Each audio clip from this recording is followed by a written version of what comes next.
देखिए, मेरे हाथ में एक ये पंपलेट है, विजय सिंह पूनिया जो कहते हैं वो करते हैं, यानी कि दावे नहीं होते, धरातल पर वही होते हैं जो ये कहते हैं। और ये इनकी तरफ से जारी किया हुआ है। इसमें ये माने कि नंबर 1 से लेकर और 16 इसमें बहुत मुद्दे हैं, पॉइंट हैं।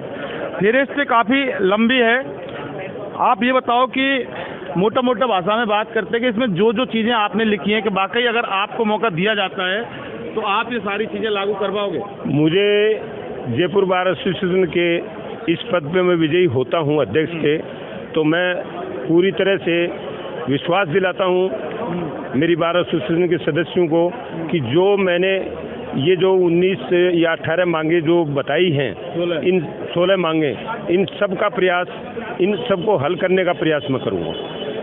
और इसमें लिफ्ट की समस्या और ये आपका जो ये कहना है, इसमें ये 3 नंबर पर यानी कि जो पुरानी बिल्डिंग है और जो नई बिल्डिंग है इसको सीधा सीधा जोड़ा जाए, जिससे कि जो वकील हैं वो वहीं से लेके सीधे वहाँ तक पहुँच जाए। ऐसा आप ये देखिए कि आज हमारी जो नई बिल्डिंग बनी है उसमें सबसे बड़ी प्रॉब्लम लिफ्ट की है। इस लिफ्ट की प्रॉब्लम को इस तरह से हल किया जा सकता है, जैसे पुरानी बिल्डिंग बनी हुई है, इसके 3 भागों को हम यदि नई बिल्डिंग की फर्स्ट और सेकंड फ्लोर से जोड़ देते हैं तो जो पुरानी बिल्डिंग में पैरवी कर रहे हैं वकील, वो सीधा उस फुटब्रिज के माध्यम से सेकंड और थर्ड बिल्डिंग में पहुंच जाएंगे, तो नीचे भी ज़्यादा भीड़ नहीं होगी और आपके जो लिफ्ट लगी हुई हैं उनमें भी कम भीड़ होगी। अच्छा, ये बताओ लास्ट सवाल कि अब अगर आपको मौका मिलता है तो ये सारी फेहरिस्त आप ये पूरी कर देंगे या फिर प्रयास करेंगे, या आपको नहीं लगता कि आपने कुछ ज़्यादा इसमें पॉइंट लिख दिए जो 1 साल में हो सकता है कि अगर मौका मिलता है तो पूरा नहीं कर पाए? ऐसा है, हमारी जो ये नई बिल्डिंग बनी है इसके लिए सरकार ने 55 करोड़ रुपया हमको दिया और ये बिल्डिंग बन के तैयार हो गई है।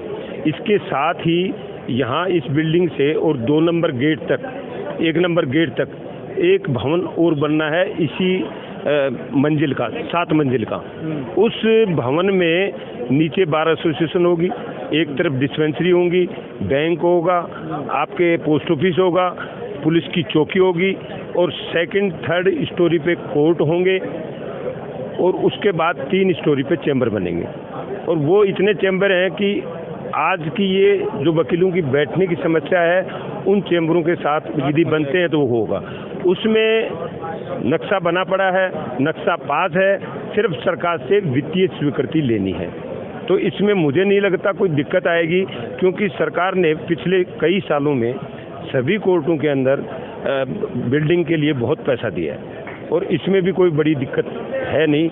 यदि हम प्रयास करेंगे तो हमारा प्रयास सफल होगा और मैं कोशिश करूंगा कि ये काम भी चालू हो और पेड़ों का काम साथ साथ चलता रहेगा। 1 सेकंड। और इसके साथ ही मैंने एक ये प्लानिंग की है कि 2 नंबर गेट से लेके और 4 तक नीचे पिलर के ऊपर छत डाली जाए और उसके बाद दीवार के साथ साथ 3 या 4 मंजिल के चैम्बर्स बनाए जाएं। तो इस परिसर में जो आज ही आप देख रहे हैं पार्किंग की समस्या, ये भी हल हो जाएगी और इसके साथ वकीलों के बैठने की समस्या भी खत्म हो जाएगी। और पेड़ों का काम तो साथ साथ चलता रहेगा। पेड़ों का काम तो मेरे 20 साल से चल रहा है, वो तो यहाँ नहीं, मैं चाहूँगा बाहर भी समय समय पे चलता ही रहेगा, क्योंकि जल ही जीवन है, वैसे ही पेड़ भी जीवन है। वृक्ष लगेंगे, धरती का वातावरण सुधरेगा, पर्यावरण सुधरेगा। हरियाली की चादर बिछाता आ रहा हूँ और बिछाता रहूँगा। देखिए, विजय सिंह पूनिया अध्यक्ष पद के प्रत्याशी हैं।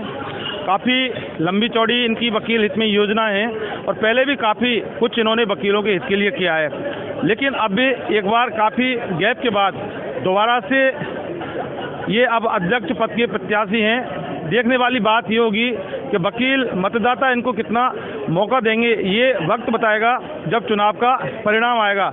लेकिन इतना ज़रूर कि वकीलों के हित के लिए वाकई इनके पास बहुत कुछ योजना है, बहुत कुछ एजेंडे हैं, जो कि एक सवाल पैदा हो रहे थे कि इतना कुछ कराने के बाद कि आखिर विजय सिंह पूनिया के पास क्या एजेंडा। तो आज इन्होंने इन्वेस्टिगेशन मीडिया के कैमरे पर अपने एजेंडे, अपने दावे सामने रख दिए। वकीलों को देखना है कि आखिर इनको लाना है या नहीं लाना है, ये वकील मतदाता तय करेंगे। इन्वेस्टिगेशन मीडिया के लिए पवन कुमार के साथ सेशन कोर्ट से मैं जितेंद्र शर्मा।